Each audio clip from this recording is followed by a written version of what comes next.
अच्छा, आज हम एक ऐसी प्रक्रिया के बारे में बात करने वाले हैं जो कह सकते हैं कि धरती पर लगभग हर जिंदगी को चलाती है। हाँ, यही वो प्रोसेस है जिसकी वजह से हमारा ग्रह हरा भरा है और हमारा वायुमंडल ऐसा है कि हम सांस ले पाते हैं। तो चलिए, इसमें जरा और गहराई से उतरते हैं। चलिए, एक काम करते हैं। एक गहरी सांस लीजिए। बहुत ही मामूली सी बात लगती है ना? पर ये एक छोटी सी चीज हमें सीधे हमारे आज के टॉपिक से जोड़ती है। अभी अभी जो ऑक्सीजन अंदर ली है ना, वो असल में एक वेस्ट प्रोडक्ट है। जी हाँ, बिल्कुल सही सुना। ये पौधों की एक बायोलॉजिकल प्रोसेस का कह लीजिए बचा कुचा माल है। और यही एक चौंकाने वाली बात हमें सीधे फोटोसिंथेसिस यानी प्रकाश संश्लेषण की दुनिया में ले जाती है। तो फोटोसिंथेसिस है क्या? ये एक बहुत ही कॉम्प्लेक्स बायोकेमिकल प्रोसेस है जो सच पूछिए तो धरती पर जिंदगी की रीढ़ की हड्डी है। ये सूरज की एनर्जी को केमिकल एनर्जी में बदल देती है और इसी से पूरी की पूरी फूड चेन की बुनियाद टिकी हुई है। तो चलिए इस इंजन को थोड़ा और करीब से देखते हैं और समझते हैं कि आखिर ये हमारे प्लैनेट को चलाता कैसे है। देखिए, फोटोसिंथेसिस का असर बहुत बहुत बड़ा है।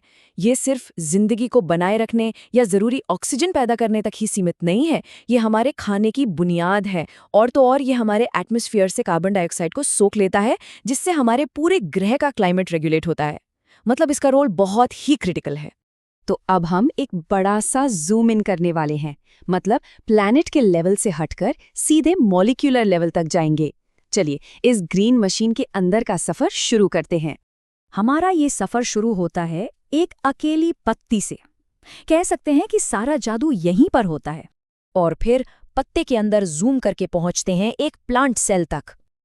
और आखिर में हम पहुंचते हैं उस सोलर पावर्ड फैक्ट्री के अंदर जिसे कहते हैं क्लोरोप्लास्ट। यही वो जगह है जहां फोटोसिंथेसिस का असली काम होता है। तो ये क्लोरोप्लास्ट है क्या चीज? देखिए, ये प्लांट सेल्स के अंदर एक स्पेशल हिस्सा, एक ऑर्गेनेल होता है। सोचिए, इसके ऊपर दोहरी झिल्ली मतलब डबल मेम्ब्रेन होती है। और इसके अंदर दो मेन हिस्से हैं, थाइलेकॉइड्स जहां लाइट पर डिपेंड करने वाले रिएक्शंस होते हैं, और स्ट्रोमा जहां लाइट की जरूरत नहीं होती। ठीक है, तो फोटोसिंथेसिस के दो मेन स्टेज होते हैं। पहला है लाइट डिपेंडेंट रिएक्शन। इसमें जैसा कि नाम से ही पता चल रहा है, सूरज की रोशनी को केमिकल एनर्जी यानी एटीपी और एनएडीपीएच में बदला जाता है। यह सब होता है थाइलेकॉइड्स के अंदर।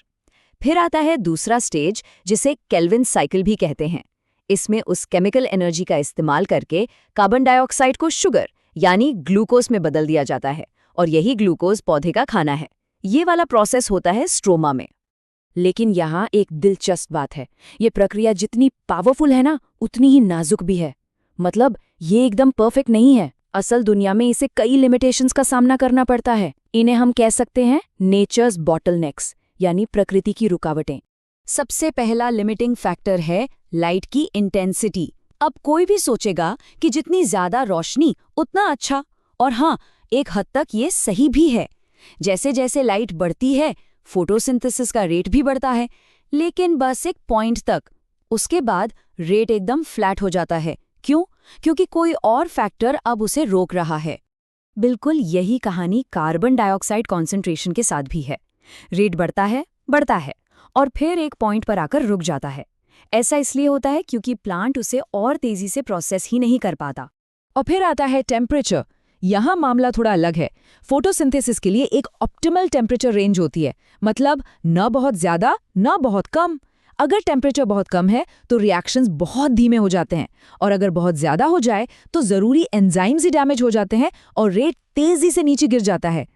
और शायद इन सब में सबसे बड़ी रुकावटों में से एक है फोटो रेस्पिरेशन। ये एक बहुत ही फिजूल की प्रोसेस है। होता क्या है कि रुबिस्को नाम का एक एंजाइम CO2 की जगह गलती से ऑक्सीजन को पकड़ लेता है, और इससे होता यह है कि एनर्जी भी बर्बाद होती है और पहले से फिक्स किया हुआ कार्बन भी निकल जाता है। ये फोटोसिंथेसिस की एफिशिएंसी को 40% तक कम कर सकता है। सोचिए, ये सिस्टम में एक बहुत बड़े बग की तरह है। लेकिन इवोल्यूशन के पास इस प्रॉब्लम का एक बड़ा ही शानदार सॉल्यूशन है। चलिए नेचर के इस अपग्रेड पर एक नजर डालते हैं। तो कार्बन फिक्स करने की यहाँ दो रास्ते हैं। ज्यादातर पौधे स्टैंडर्ड रास्ता अपनाते हैं जिसे C3 फोटोसिंथेसिस कहते हैं। ये फोटो रेस्पिरेशन की प्रॉब्लम से काफ़ी परेशान रहता है। लेकिन कुछ पौधों ने एक नया, बेहतर रास्ता निकाला है, C4 फोटोसिंथेसिस। ये खास तौर पर गर्म और सूखे मौसम के लिए एक अडेप्टेशन है। ये करता क्या है कि रूबिस्को के आसपास CO2 का कॉन्सेंट्रेशन बढ़ा देता है। नतीजा, वो फिजूल का फोटो रेस्पिरेशन लगभग खत्म हो जाता है और ये पौधे पानी और नाइट्रोजन का इस्तेमाल भी ज़्यादा एफिशिएंट तरीके से कर पाते हैं। तो ये C4 हैक काम कैसे करता है? इसके पीछे है एक खास तरह की एनाटमी जिसे क्रैन्स एनाटमी कहते हैं। इसमें होता यह है कि पत्ती की नसों के चारों ओर बंडल शीट सेल्स की एक लेयर होती है। ये सेल्स क्लोरोप्लास्ट से भरे होते हैं। ये पूरा स्ट्रक्चर रूबिस्को के लिए एक CO2 रिच कमरा बना देता है, जहां वो बिना किसी गड़बड़ के अपना काम कर सकता है। मक्का, गन्ना और कई तरह की घास इसके सबसे अच्छे एग्जाम्पल हैं। अब इस टाइमलाइन को देखिए। इससे पता चलता है कि C4 असल में एक काफ़ी नया डेवलपमेंट है। रूबिस्को तो 3 अरब साल से भी पहले तब बना था, जब माहौल में CO2 बहुत ज़्यादा और ऑक्सीजन बहुत कम थी। उसके मुकाबले C4 का रास्ता तो बस करीब 3 करोड़ साल पहले सामने आया। और सबसे कमाल की बात यह है कि ये अलग-अलग पौधों में 50 से भी ज़्यादा बार अपने आप इवॉल्व हुआ है। ये इसकी ज़बरदस्त कामयाबी को दिखाता है। तो नेचर की ज़बरदस्त कामयाबी से प्रेरणा लेकर अब वैज्ञानिक भी इस प्रोसेस को भविष्य के लिए हैक करने की कोशिश कर रहे हैं। चलिए देखते हैं कैसे। तो सवाल ये उठता है कि फोटोसिंथेसिस को बेहतर बनाने की इतनी ज़रूरत क्यों है? देखिए, इसके पीछे कई बड़े कारण हैं। सबसे पहले फूड सिक्योरिटी। बढ़ती आबादी का पेट भरने के लिए हमें फसलों की पैदावार बढ़ानी होगी। दूसरा, क्लाइमेट चेंज से लड़ने में मदद। पौधे और मिट्टी में कार्बन जमा करने की क्षमता को बढ़ाना होगा। और तीसरा, हमें ऐसी फसलें बनानी होंगी जो खराब मौसम और मुश्किल हालात को झेल सकें। इसका एक बहुत बड़ा और महत्वाकांक्षी उदाहरण है C4 राइस प्रोजेक्ट। ये एक इंटरनेशनल कोशिश है जहां वैज्ञानिक चावल, जो कि एक C3 पौधा है, के अंदर ज़्यादा एफिशिएंट C4 पाथवे को इंजीनियर करने की कोशिश कर रहे हैं। अगर ये कामयाब हो गया तो इसका मकसद है दुनिया भर में खाने के उत्पादन को ज़बरदस्त तरीके से बढ़ाना। और ये सब हमें एक आखिरी और शायद सबसे बड़े सवाल पर लाकर छोड़ता है।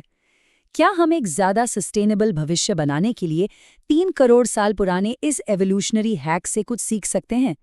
देखिए, नेचर ने हमें एक ब्लूप्रिंट तो दे दिया है। अब ये हम पर है कि हम इसे कितनी अच्छी तरह समझते हैं और कितनी जिम्मेदारी से इसका इस्तेमाल करते हैं।